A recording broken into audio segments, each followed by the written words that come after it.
सरकार का गठन हुआ है, नई सरकार ने कार्यभार संभाला है और सारे नए सांसदों ने अपना शपथ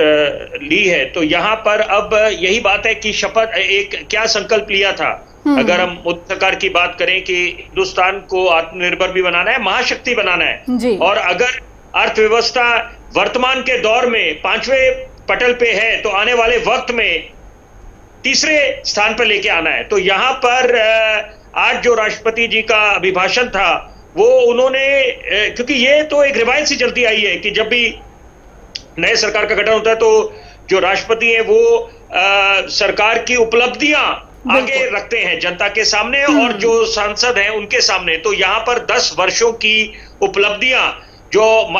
अकम्प्लिशमेंट्स रहे हैं मोदी सरकार के 2014 से लेकर 2019, फिर 2019 से लेकर 2024, और ये भूलना नहीं चाहिए कि इस बीच सदी की सबसे बड़ी महामारी आई थी, जब एकाएक लॉकडाउन की घोषणा, अपने में सोचा था नहीं कि ऐसा दिन आएगा जब घरों में बंद रहना पड़ेगा। और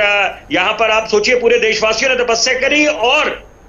सबसे जरूरी बात है कि अगर हम अपनी आबादी को मद्देनजर रखें, जो स्वास्थ्य संसाधन थे वो बड़े सीमित थे, लेकिन उसके बावजूद पूरे देश ने एक ऐसी अनोखी नजीर पेश करी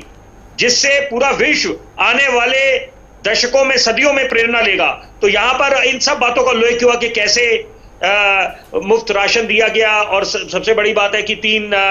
करोड़ लखपति दीदी जो बनाने की योजना है, कि किसान सम्मान निधि दी गई है, और यहाँ पर रक्षा क्षेत्र में जो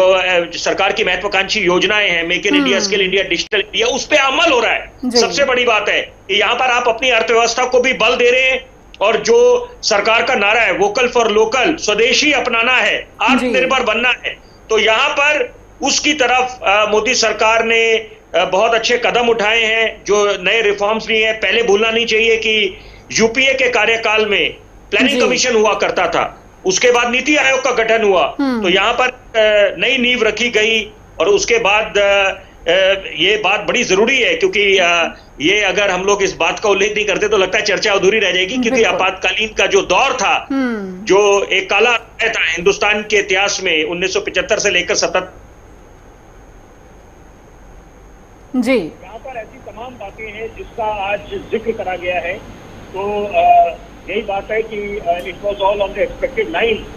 तो अब क्योंकि सरकार के पास भी चुनौतियां बेशुमार होंगी, क्योंकि यहाँ पर आपका विपक्ष मजबूत है, और यही बात है कि मोदी सरकार ने भी डे 1 से बिल्कुल कमर कस ली है कि क्योंकि अगर विपक्ष संविधान की वो संविधान को आगे लेके चल रहे हैं, उसकी बात कर रहे हैं, क्योंकि चुनावी मैदान में जाकर यही बात बोल रहे थे कि संविधान खतरे में है, तो वही बात है कि मोदी सरकार ने भी चुनौती स्वीकार कर ली है, और डे 1 से बिल्कुल एक साफ संदेश दे दिया है। जब इसको टाइमिंग कहें, इत्तेफाक कहें, वो तो देखिए वक्त तय करेगा, लेकिन यहाँ पर जो आपातकालीन का दौर का जो जिक्र करा है कि काला अध्याय बोला, और उसको लेकर जो कांग्रेस को घेरा, तो उससे बिल्कुल साफ मंशा सरकार की बिल्कुल जाहिर है कि यहाँ पर सरकार भी कोई कसर नहीं छोड़ने वाली। ठीक, बिल्कुल। और देखिए